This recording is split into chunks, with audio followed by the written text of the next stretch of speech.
Montebello. Welcome to Love Talks, a 30-minute show where we talk about love, communications, and how do you generate and develop and create the love of your life and the life of your dreams. I'm so excited to have my guest here, Leanne Sharpiro. Govaert, thank you for being here. Thank you for having me. Awesome. Now I hear that you are writing a book. I am. What's the name of it? Well, I can say it on public access. It's called basically 50 and the second half. Yeah. Second half of life. Exactly. Now, what's your book about? So it's kind of about the trials and tribulations of being 50 years old and suddenly finding myself single a few years ago and dating again, which I thought would never happen. I thought the 80s was enough. Well, now I gotta relive it. Yeah. In this time, in this place, and in this genre of social media. Yeah, no, but you had a long path to get to, like, not a long path, but you had, you did all the traditional things. You got married and had your baby and, and all of that. Finish college, save money, buy a house, get married, buy a house. Yeah. And have baby, and yeah. How are you finding the dating scene?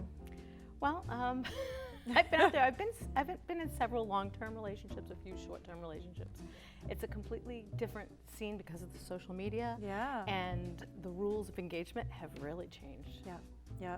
Where did you meet your boyfriend? Did you meet him on one of the apps? No, actually, at the end of the day, the person I've currently been with for a while, it was a setup, a blind, old-fashioned date. That is so funny. Very old school. Yeah.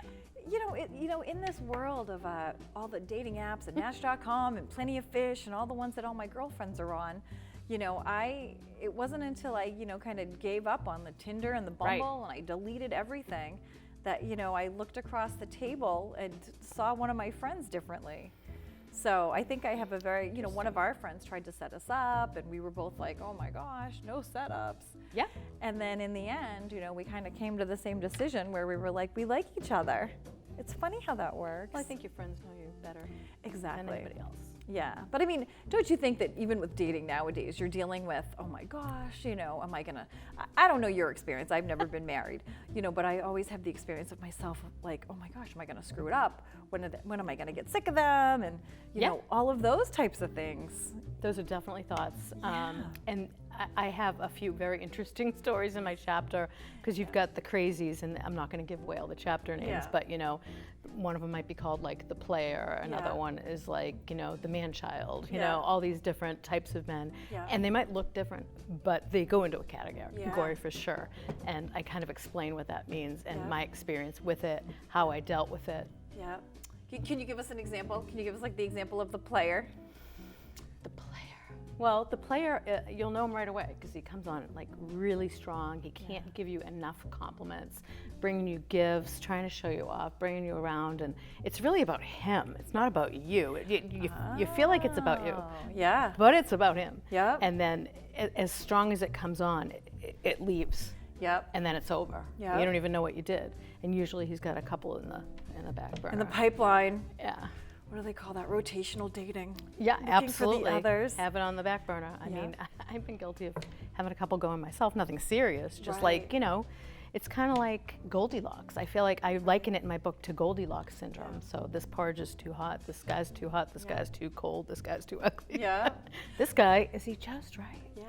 I think the other interesting thing about rotational dating, it's I follow a lot of different dating experts online. I'm sure you do too. But, I think the interesting thing is that it makes you kind of not crazy about any one man if you're dating more than one until you find the one that you like. And then hopefully he likes you in the same regard. And he's, I'm very much a traditionalist. I want to be with somebody that is going to be the man and be the alpha and, really lead the conversation, as smart and educated as probably both of us are. There's something about that masculine energy that is really, really amazing. But I think men want women to be a little bit masculine, but not too much. It's trying to find that line, because the roles have changed now. Yeah. Women are working as much as men, hopefully someday getting paid as much as men. Exactly. To do the same We're job. getting closer. Absolutely. And then the whole sexual revolution and the rules of that. It used to be, you know, you wait until you're married. Yeah. And, you know, there's an old Yiddish expression, no chuppie, no shtuppie. And you can let yourself translate that in your own way. Exactly. But, you know, that's how it used to be. And I think to some level, dating now, there's like the 90-day rule. You know, you don't even barely kiss a man until 90 days, and you learn about each other. Right. Because if you get into that role right away and you get real physical, you're not getting mental, you're not finding out who they really are. And then there's tension, because now you've given your soul away a little, in a sense. I completely agree with you. You know, you know, on one of these women dating sites, you know, there's this one girl that like sleeps with people on like the first date, and I don't know why they don't call me back. And I'm like, that's because you're sleeping with them on the first date.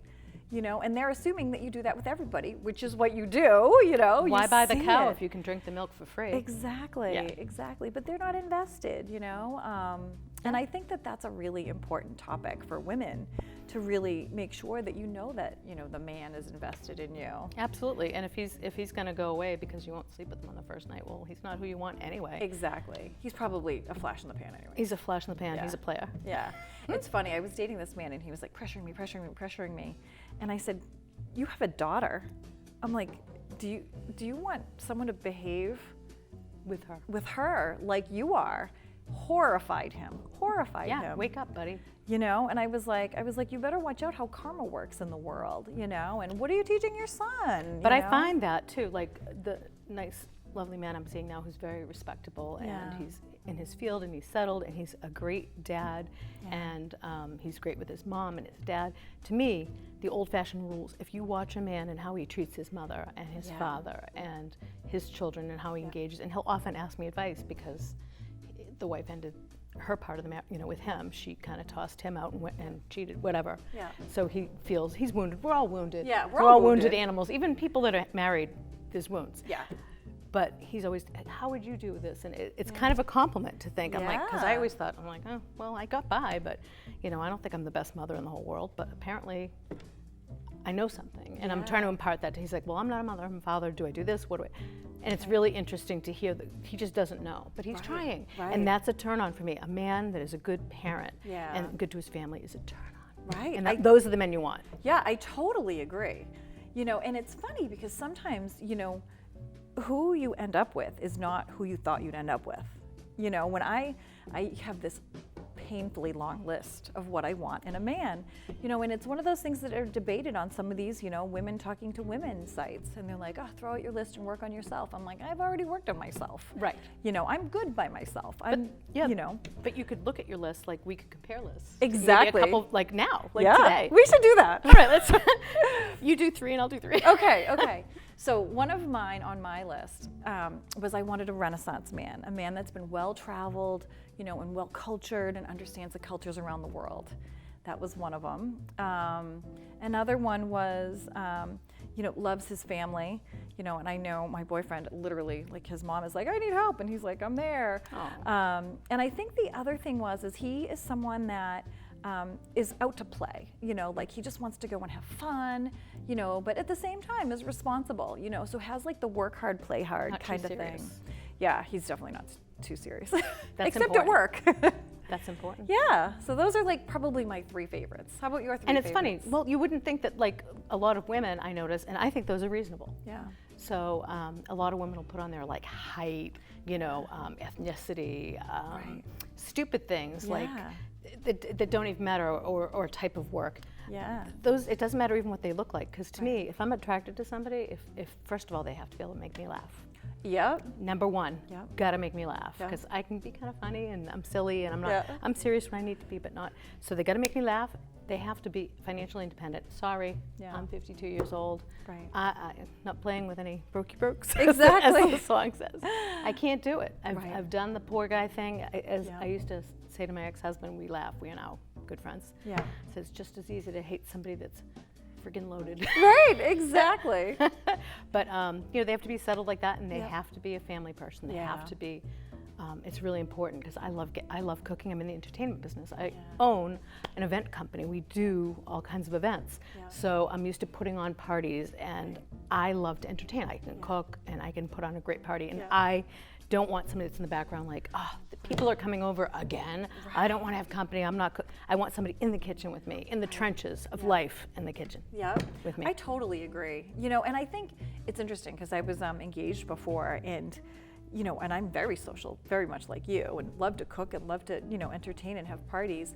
And I remember one time we were going out to a birthday party for his friends, and he was like, I don't want to go. And I'm like, these are your friends. I'm like, I'm all dressed. I'm like, let's go. And he was like, no, I'm staying home. And, you know, and I looked at my life and I was like, oh my God, is this the life that I want? Is like always looking like a single person, a married single person at parties. I had a similar experience, and I will not, you know, cast any dark shadows on, but that relationship didn't work. Right. That person needs somebody that also wants to do the same thing. Exactly. We like to be out, so. Exactly. You know, and it's funny because, and the older I get, the more I realize it's like, but you know, making you laugh. I remember one time we were talking, and we were like goofing around or something, and I said something like, I forget what he said.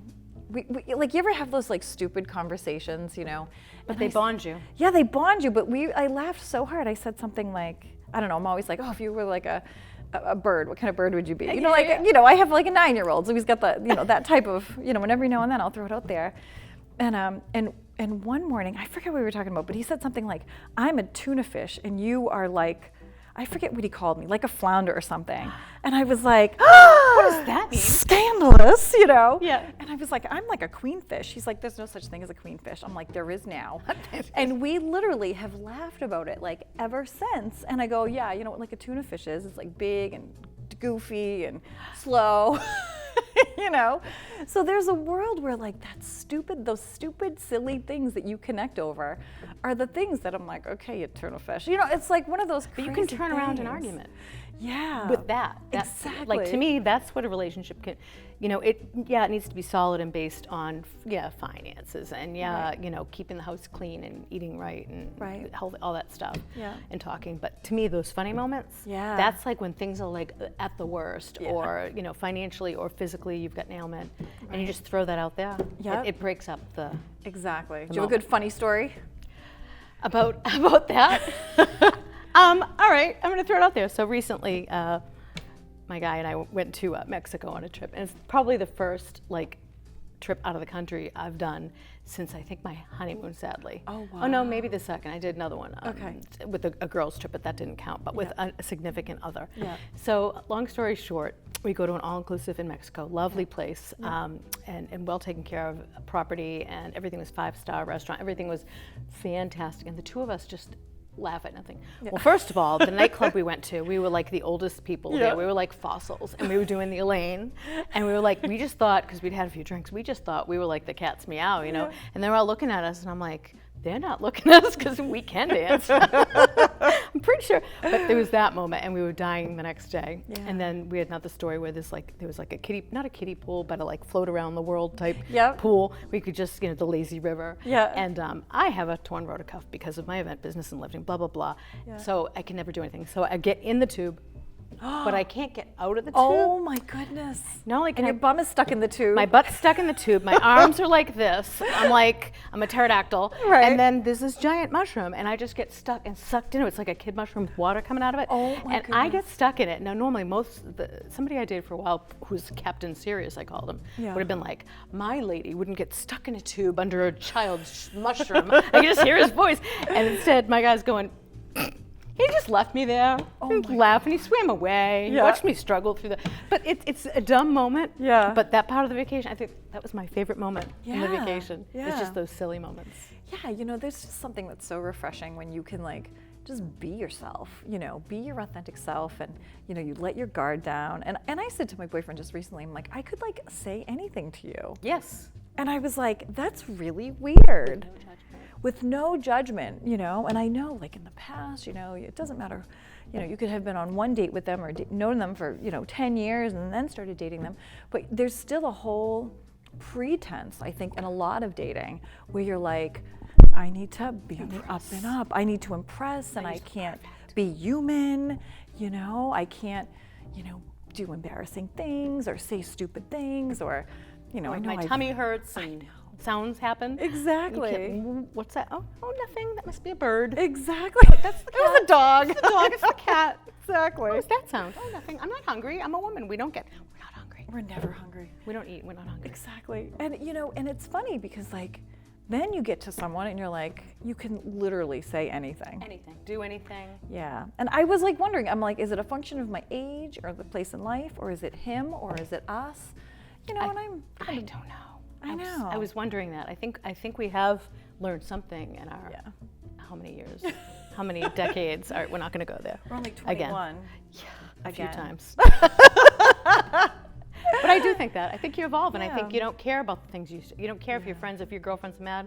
I recently had discussion with a friend, and she was like, no, you have to respond, and you have to call me back, and you can't just not come and not show up, and you can't not be available to come to we do this thing with gathering with the girls. And I said, you know what? Yeah, I can. It's my life. Right. I'm done. This is the real thing. Yeah. This is not a rehearsal. Right. I'm watching people die of cancer around me. I'm watching people freak accidents. I'm watching people get sick and suffer suddenly.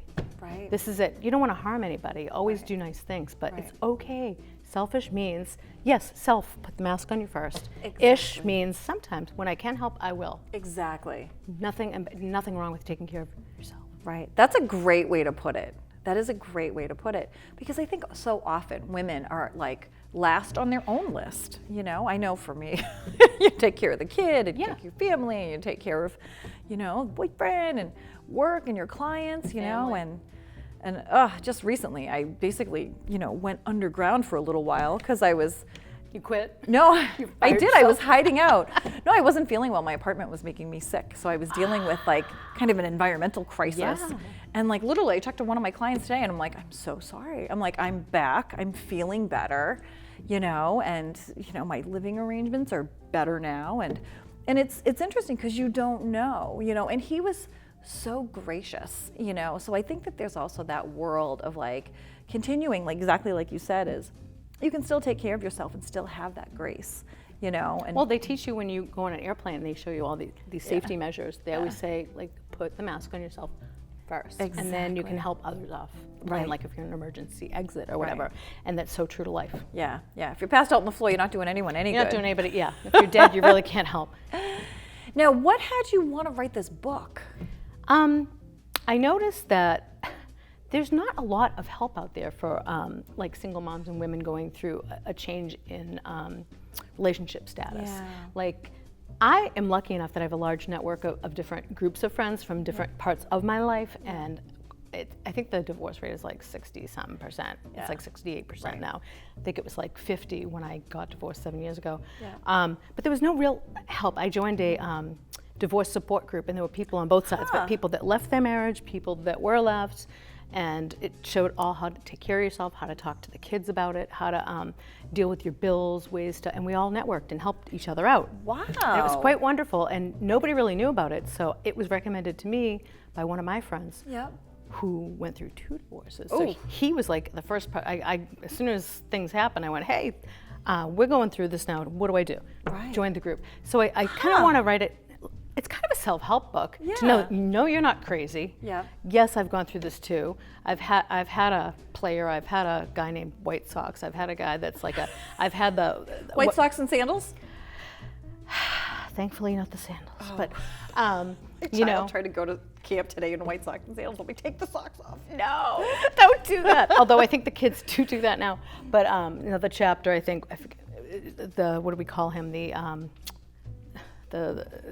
arms octopus. Oh, the octopus. Oh. Guy. You're like, hey. The second he's already and had no boss like groping that. And it's like playing. I'm like, yeah. And I can't tell you how many friends have gone on those dates and it's like, well, what do you do? Yeah. But see, how do men? Like, we need to do a men's course. Like, how do men behave on dates? And literally, you can give them like 20 rules, and if they followed those 20 rules, they would be like a rock star guy. But they wouldn't be who they really are. I think the good guys, the ones that we want, know how they're supposed to behave. They're supposed to open doors. They're supposed to pay the bill. They're supposed to speak respectfully. They're not going to be sending you texts with pictures that are inappropriate. Body parts. You're like, okay, bye-bye. Yeah. Well, at least you told me who you were. Exactly. But I think the good guys, they were raised right, they know. Yeah. And if I have to teach them how to act, It's a good point. Yeah, bye-bye. It's a good point. But don't you think we've got to help the ones that are like, I mean, not personally, like I wouldn't want to date them and then help them, but I'm just going to do an online course about how to be a great guy. I'll help you. They do need guidance, absolutely. Like, hey, I like this. Don't be afraid to ask for what you want. You don't get what you don't ask for. Exactly. I know. What do they say? You miss 100% of the shots you don't take. Yes, I never heard that, but I like it. Yeah, it's Wayne Gretzky. Yeah. No, tell us about your event planning business. Have you been doing that long? That's very fun. I love it. I've been doing it since I was 14. Oh my God. Yeah, I got into the business working at restaurants and helping people out on the side. And then I was recruiting engineers for about 10 years. And between working for somebody else, working with a partner, was her company, but I helped her with that. We did really well and the market changed. And I was doing this on the side. And I always bartended like a country club for 10 years and restaurants. And all of a sudden I had a clientele and my sister said to me, you have a business. And she, partyaccommodator.com, she called it. And so long story short is that I've been doing this. I decided a few years ago, I'm done working 10 different things. I was going through my marital change and it was time to do one thing. I'm all focused in that. Yep. Now, what kind of parties do you do?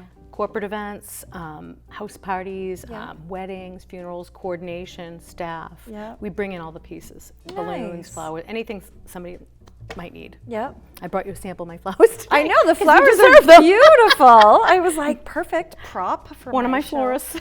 Gorgeous. Yeah. Gorgeous. It's just simple. Thank you. Yeah, thank you. It's the perfect color for the show. Sometimes the universe brings it together. Exactly. If you follow do you it. believe in the law of attraction? I'm seeing it. I'm living it. Yeah. And when I go off the track, it starts to fall apart. Yeah. It's so true. Yeah. It's really true. Well, we're creatures of energy. We're from the earth. We are part of the earth. So the moon, the stars, the pole, of course. Yeah. Yeah. It's so true. What do you what's your favorite event that you've ever done? Do you have a favorite? It's so hard to say. I've done so many. I really like the second I don't like it anymore, I'm not doing it. Oh. But I love it. And actually, the more complicated it is, and the more they throw at me, and I get through it, and they're like, oh my God, how'd you handle that? Yeah. Like, perfect example, Saturday night, all of a sudden, like a monsoon, I'm working in Gloucester on the water.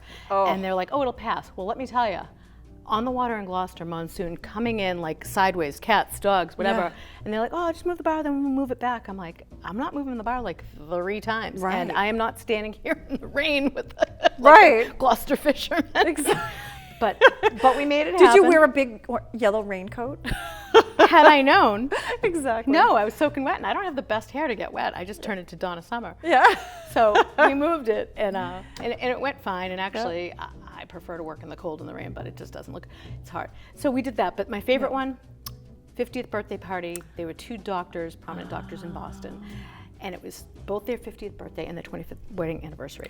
Wait, they were married to each other? They were married to each other for And they had 25 the same years. birthday? And they celebrated it that night. Together. Got it. Together. Okay. And they did salsa dancing for fun. Oh, geez. Which sounds really fun if you had rhythm. I don't. Yeah. So they did that. They brought in all their salsa friends. Oh, and they were dressed like to the nines in these kinds of hot pinks and greens and yellows. And fabulous. Yeah. And that was really fun. And just to, long story short, they were vegetarians. Oh. But the black African snake in their kitchen in the cage was not. What do you mean? Well, they They found had live mice. They were like, it's JoJo's dinner time. And I'm like, oh my goodness. yeah, my sister and I looking at each other like, OMG. Like we just watched this beautiful salsa display and all of a sudden there's just a snake. Big eating a mouse. snake. Oh my goodness. We're that's like, so funny. and she went to bring the appetizers and she didn't know he was there and she went, oh, I'll just put the appetizers down on the big giant snake. Oh my goodness. Funniest moment. Yep. That is awesome. Do you ever have any bridezillas? All the time. I have groomzillas. Really? I have bar mitzvah fatherzillas. Yep. They're the worst. Yep. And I can say it because I'm part of the tribe. Yep. The worst. Yeah. I don't even want to do them anymore. Yeah. Well, I'll do them, but I think I just had an event last Thursday myself, and I was like panicking. I was like, oh my God, not many people have confirmed. So of course, you jump into, event mode and you're like calling everybody you know, inviting everybody. And then all of a sudden, like right when the event was supposed to start, we literally had a monsoon on Thursday. And I was like, and then, sometimes you have to have a conversation with yourself and think, and I say it all the time, I'm like, if it's raining out, if it's snowing out, I'm not going. I'm just gonna like plug myself right into my house and Yeah. I'm gonna hide out. Yeah. And and it's the worst thing as someone that helps manage events, that's like, I just Doesn't know. matter though, because sometimes that's what makes the event. I've done Yeah. events in monsoons a few times, and it makes the event. Yeah. Because people remember that, or it's so fun. We're all Yeah. soaking wet, dancing on the floor. Yeah. And one more play. We're probably going to end soon, but one of them, they had done 200 origami birds by hand, the bride and the mother of the Yep. bride, and they had them all perfectly in this gorgeous little, cute little tree. When the mother and the bride are on the ground at the reception trying to dry off all the origami birds. Oh my goodness. And me and my bartender are like, yeah, those birds they're not flying anymore. Right. It's game over. It's almost like you need to put like a little hairpin in there. Hairpin it with a leaf. 200 of them? Yeah, no, that's crazy. Not happening. It's crazy. Oh my gosh. What was your most challenging event? Most challenging event. Another bar mitzvah, of course. Oh. Yeah, we have 200 guests. Yeah, 420 guests showed up, and me and 2 staff, that's all they wanted. Yeah. And they said the friends and family will help, congregation will help. Yeah, no, those are bad. Yeah. And then it was 2 words that should never be together. It was a potluck bar mitzvah. Those Jeez. are mutually exclusive terms. Right. No. Right. And then there was no coat room, and it was the dead of winter with snow. Oh my gosh. And I'd been up all night throwing up because I had a bug. Oh no. And I didn't sleep at all. Yeah. And then this 400 people, we have to change the room over in 20 minutes. I have 2 other staff, blah, blah, blah. It was a nightmare. Yeah. And they had all brought their own food, which I had to heat, but I couldn't put it in the non-kosher oven. And it was just, Right. and then by the end of the event, the coats were all piled up in the closet like this. And there was like, you didn't know people were taking each other's things. They were Yeah. missing car keys. An old man walked out with this short coat, short sleeves, his 2 Walker things, and a pink scarf. And I'm like, sir, I don't think that's your coat. That's great. I did once go to a party where that had happened, is the coat racks had fallen over.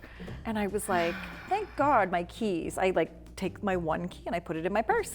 Yeah, you don't want to like- ever leave a key in a coat or a phone. Gosh, exactly. Word of advice. Exactly. So when do you think your book is going to be done? This is going to push me to finish.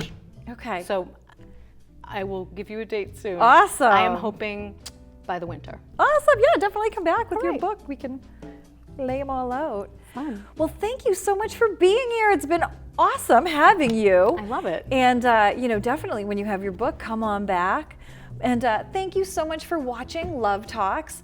And I want to start sending everybody to the Facebook page to make sure that we start to get in the conversation of how to create the life of your dreams and have more love in your life. So go look up Love Talks. You'll see the logo. It's on the bottom of the screen. And thank you so much for joining us tonight. I hope you have a great day.